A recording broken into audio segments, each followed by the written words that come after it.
Daddy Modi చిన్న మోడీ పైనే నా పోరాటం. బీఆర్ఎస్తో నా విభేదాలన్నీ రేవంత్ రెడ్డి అవకాశంగా చేసుకుంటున్నారు. త్వరలో కొత్త పార్టీ తెలంగాణ ప్రజా జాగృతి పార్టీపై త్వరగా తేల్చండి. ఈసీకి ఢిల్లీ హైకోర్టు ఆదేశం. కవిత గారు శ్రీరామనవమి తర్వాత తెలంగాణ ప్రజా జాగృతి పార్టీ పేరుతోటి ఒక కొత్త పార్టీని ఏర్పాటు చేయబోతున్నారనే ఒక సమాచారం అయితే బయటికి అందుతుంది. ఇంకా పార్టీ మీద అయితే ఎలాంటి స్పష్టత అయితే ఇవ్వలేదు. పార్టీ పేరు విషయంలో ఇంతవరకు ఎక్కడ కూడా కవిత గారు కానీ పార్టీ సభ్యులు కానీ ఎక్కడ కూడా ఓపెన్గా తెలంగాణ ప్రజా జాగృతి అని ఎక్కడ కూడా కన్ఫర్మ్ చేయలేదు. కాకపోతే పేపర్లు కావచ్చు, న్యూస్ ఛానల్ కావచ్చు, తెలంగాణ ప్రజా జాగృతి అనే పేరుతోటే వార్తలను అందిస్తున్నారు. ఆ క్రమంలోనే నిన్న మీడియాతోటి కవిత గారు చిట్చాట్ చేయడం జరిగింది. అందులో సందర్భంగా కవిత గారు కొన్ని ఆసక్తికరమైన అంశాలను కూడా చెప్పడం జరిగింది.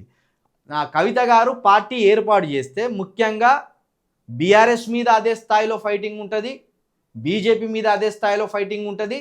అదేవిధంగా ఇన్ని రోజులు కవిత గారుని రేవంత్ రెడ్డి నడిపిస్తాను, కవిత గారు రేవంత్ రెడ్డి లైన్లో నడుస్తున్నారు, కాంగ్రెస్ లైన్లో నడుస్తున్నారు అని ఏదైతే దుష్ప్రచారం చేసిందో దాన్ని పటాపంచలు చేస్తూ రేవంత్ రెడ్డి మీద కూడా, బీఆర్ఎస్ పార్టీ మీద కూడా, బీజేపీ పార్టీ మీద కూడా 3 పార్టీల మీద సమానమైన ఫైటింగ్ ఉంటుంది అనేది కవిత గారు నిన్న పటాపంచలు చేసిండు. ఆ అనుమానాలను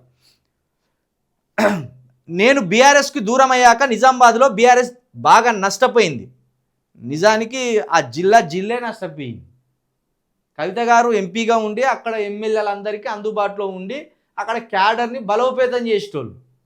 ఎప్పుడైతే బీఆర్ఎస్ కవిత గారిని దూరం పెట్టడం మొదలుపెట్టిందో నిజామాబాద్లో క్యాడర్ కూడా నాశనమైంది. అక్కడ వాళ్ళకు లీడర్ లేడు, చెప్పుకునేందుకు లీడర్ లేడు. అక్కడ వనపర్తి నుంచి పోటీ చేయమని కార్యకర్తలు కోరుతున్నారు. బీఆర్ఎస్తో నాకున్న విభేదాలను రేవంత్ రెడ్డి అవకాశంగా చేసుకుంటున్నారు. నిజమే, ఇక్కడ బీఆర్ఎస్ కవిత గారిని విమర్శించడానికి కాంగ్రెస్ తోటి సంబంధాలు ఉన్నట్టు విమర్శలు చేస్తారు. అటు రేవంత్ రెడ్డి ఏం చేస్తాడు, కవిత గారు చేసే పోరాటాన్ని తమ పార్టీకి అనుకూలంగా ఉన్నట్టు ఆయనే వార్తలు రాపిస్తాడు. కాబట్టి ఇన్నాళ్ళు బీఆర్ఎస్ తోటి ఉన్న విభేదాలను కాంగ్రెస్ పార్టీ ఒక అదునుగా వాడుకున్నది. కానీ ఇప్పుడు ఆ ఛాన్స్ లేదు. కొత్త పార్టీ ఏర్పాటు చేసిన తర్వాత 3 పార్టీల మీద సమానమైన పోరాటం ఉంటుంది. త్వరలో కొత్త పార్టీని ప్రకటిస్తా, దానికంటే ముందు జాతీయ స్థాయి నేతలను కలుస్తా. మీడియా చిట్చాట్లో తెలంగాణ జాగృతి అధ్యక్షురాలు కల్వకుంట్ల కవిత. నేను ఎవరితోటి రాజీ పడను, ఆ అవసరం కూడా నాకు లేదు.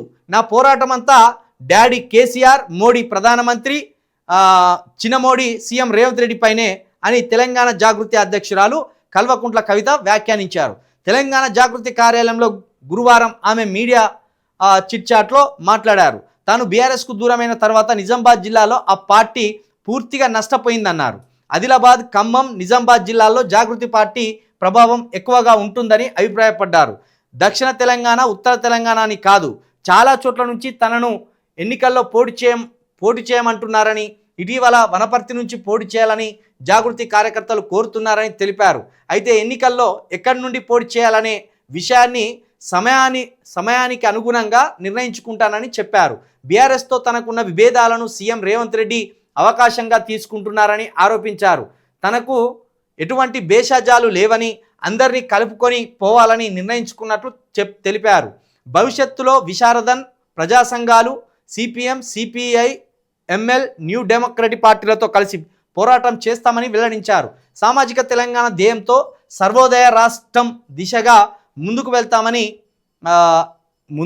వెళ్తామని ఇందుకోసం గాంధీజీ సర్వోదయ సిద్ధాంతాన్ని అధ్యయనం చేస్తున్నానని చెప్పారు. మంచి ముహూర్తం చూసుకొని తన కొత్త పార్టీని త్వరలోనే ప్రకటిస్తానని వెల్లడించారు. తెలంగాణ ఉద్యమంలో పనిచేసిన యువతకు రాజకీయంగా అవకాశం కల్పిస్తామని చెప్పారు. వచ్చే ఎన్నికల్లో తమ పార్టీ ప్రభావం ఖచ్చితంగా ఉంటుందని ధీమా వ్యక్తం చేశారు.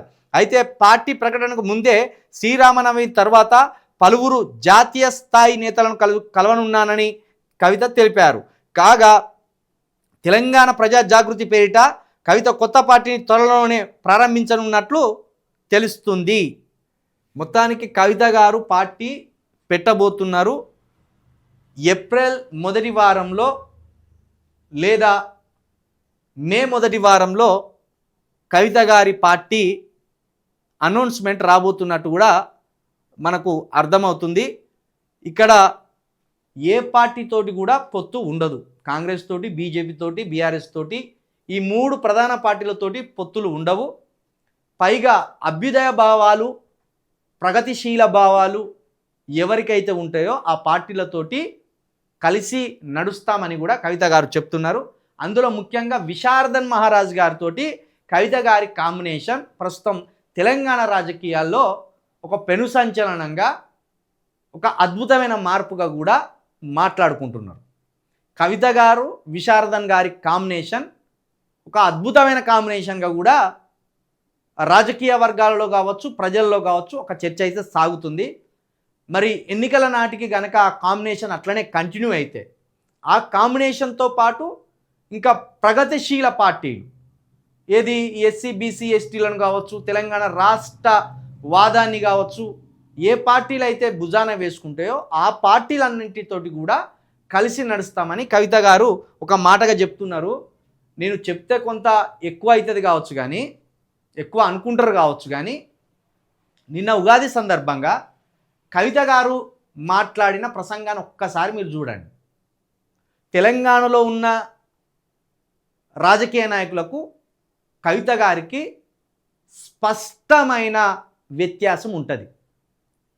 ప్రసంగాల్లో, విషయ పరిజ్ఞానంలో, మాట తీరులో కవిత గారు ఒక అద్భుతమైన పరిణితి సాధించినట్టు అర్థం చేసుకుంటారు మీరు.